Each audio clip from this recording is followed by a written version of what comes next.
bizani Xorazmning obro'sini kimdir biri chetda o'tirib yere urib o'tirgani yo'q.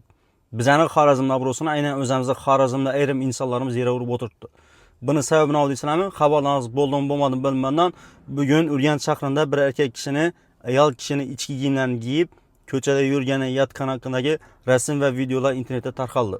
Lekin bir narsani o'ylamadingiz, ya'ni aynan shu narsani tarqatgan insonlar bu narsani surishtirish kerak edi. Ya'ni bugun shu harakatlarni sodir qilgan kishi aslida ruhiy kasallar shifoxonasida ro'yxatda turgan. Ya'ni qo'pol qilib aytadigan bo'lsak, ruhiy kasal bo'lgan. Ya'ni u inson o'zini shatgandan bilmaydi. Lekin bizning odamlarimizni shatdi.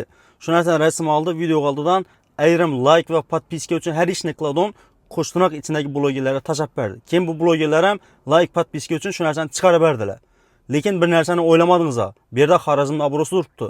Ya'ni bu erkak kishining shu harakat sodir qilganini, ruhiy kasallar ekanini men bilaman, boshqa biladi, lekin boshqa viloyatdagilar bilmaydi.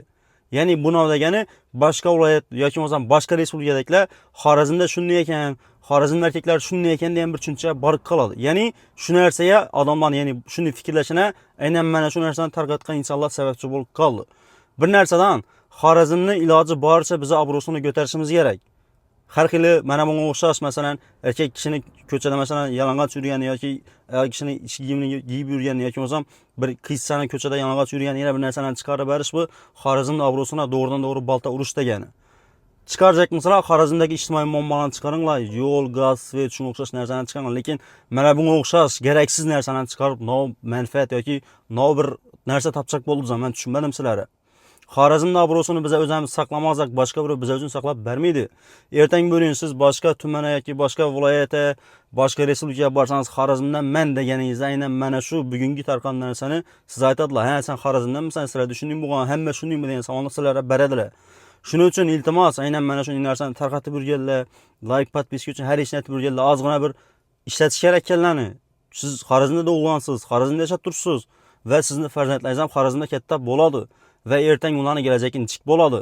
Shuning uchun iltimos bu videoni ko'proq odamlarga tashanglar, tarqatinglar. Xorazmda bo'lib turgan mana shunday, ya'ni yomon bir tushuncha paydo bo'lib, odamlarda shuni shakllantirgan narsalarni iloji boricha gizlari chiqarmanglar ichari. Bir narsani chiqargan bilan sizga nima desam bo'ladi, bir 100 million, 200 million pul bermaydi ya boshqa narsa bo'lmaydi. Naborot Xorazmning obro'sini yere urasiz. Xorazmning obro'sini yere urgandan keyin uni diklash bilasizlar, qiyin masala. İltimos, shuning uchun Xorazmning obro'si uchun hammamiz birgalikda kurashaylik. Mana shunday yomon narsalar bo'ladigan bo'lsa, iloji boricha gizlaylik. Agar mana shunday narsani kimdir chiqargan bo'lsa, Instagramda bo'lami, Telegramda bo'lami, YouTube'da bo'lami, spam berib tashlash kerak, yo'qotish kerak.